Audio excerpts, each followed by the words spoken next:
74थि republic day भारतनि मोनसे जारिमिनारि सान आरो बे दिनैनि साना जों बर' माहारिनि थाखायबो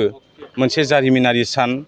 मानोना गोलाव सम जों आलादा रायजो बड'लेण्डनि थाखाय सोमावसारनायनि गेजेरजों जे थांनाय 2020नि जे 27 जानुवारि बे 27 जानुवारियाव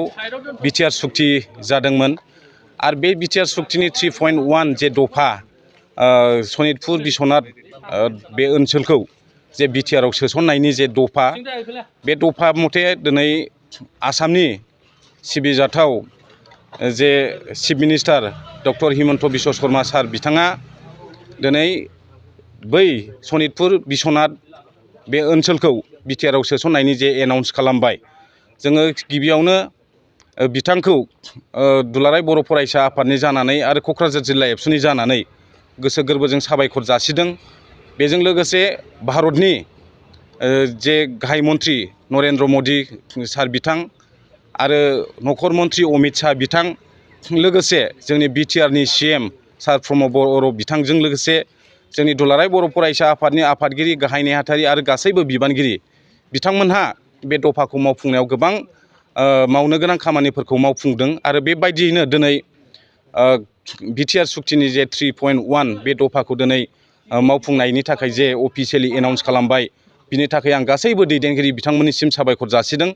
बेजों लोगोसे भारत सरकार आरो आसाम सरकारखौ आं खावलायनो सानदों जे बिटिआर सुक्तिनि दफा मथे जे दफाफ्रा दिनैसिमबो मावफुंजायाखै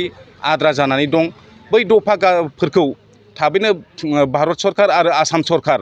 आङो बिथांमोनखौ मावफुंनानै होगोन आङो बेखौ मिजिंथिदों आरो दिनैनि बे खौरां बिजोंनि गेजेरजों बिथांमोनखौ आं खावलायदों जाहाथे बे बाखि थानाय दफाफोरखौ बिथांमोनहा थाबैनो मावफुंनानै होयो। थारैनो रंजाथाव बाथ्रा मानोना 1987निफ्राय जे आलादा रायजो बड'लेण्डनि थाखाय दुलाराय बर' फरायसा आफादा सोमावसारदोंमोन बै समाव गहपुर सनितपुर बिस्वनाथ बे ओनसोलनि आइ आफा रायजो राजा बिथांमोनहाबो मैखोमैनो बाहागो लादों आरो गोबां जोंनि आइ आफा बिदा फंबाय बै ओनसोलाव थानाय बिब' बिनानावफ्रा गाव गावनि बेसेन गोसा जिउफोरखौ बावदों मुंख्लं जादों जिनाहारि खालामजादों। नाथायब्ला जेबायदि 1993आव BSc सुक्ति जादोंमोन 2003आव BTC सुक्ति जादोंमोन नाथाय बै मोननै सुक्तिनि गेजेरजों सनितपुर बिस्वनाथनि आइ आफा रायजो राजाफ्रा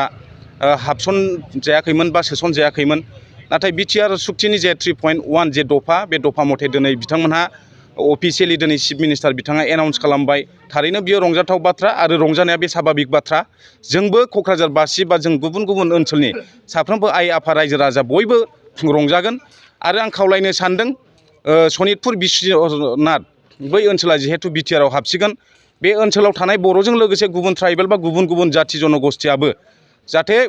बेवहाय रंजा खुसियैनो जाहाथे गावजों गाव मोनसे मोजां फोथायलायनायनि गेजेरजों रायजो जालांगोन बेखौ आङो क'क्राझार जिल्ला एबसुनि जानानै मिजिंथिबाय आरो दिनैनि बे खौरां बिजोंनि गेजेरजों आं बेखिनिखौनो बिथांमोननिसिम आंनि फारसेनिफ्रायबो गोजोननाय जासिहोनानै आङो बेखिनि बाथ्राखौ बिथांमोननिसिम खावलायहरदों। नोंथाङा सानाय सुनाय बेरामनि जेंनायाव गोग्लैदों नामा? जुदि नोंथाङा सानाय सुनाय दंब्ला जिंगासिनांगौ गैया। चिरां जिल्लानि बेंटल गेट साफागुरियाव दायो SI निउर'थेरापि सेन्टार दंसै। बे थेरापि सेन्टाराव नोंथाङा गोरलैयैनो देहानि सानाय सुनायखौ फाहामथाय लानो हागोन। बे आथिं सानायानो जाग्रोदों ओमफ्राय जानाया एसे सिगांनिफ्रायनो जाखादों ओमफ्राय बिदिनो गुबुन गुबुन मुलि जाबाबायदों ओमफ्राय हामाखै दिनैनि ट्रिटमेन्टआ नङा आङो एसे मोजां मोनसिनबाय। जेरै सिं सानाय आफादावरि सानाय मोदोम जरा सानाय आइजोफोरनि जेंना खर' सानाय बायदि बेरामखौ फाहामनाय जायो। लोगोसेयैनो बे सेन्टाराव थानानै फाहामथाय लानो हानायनिबो सुबिदा खालामदों।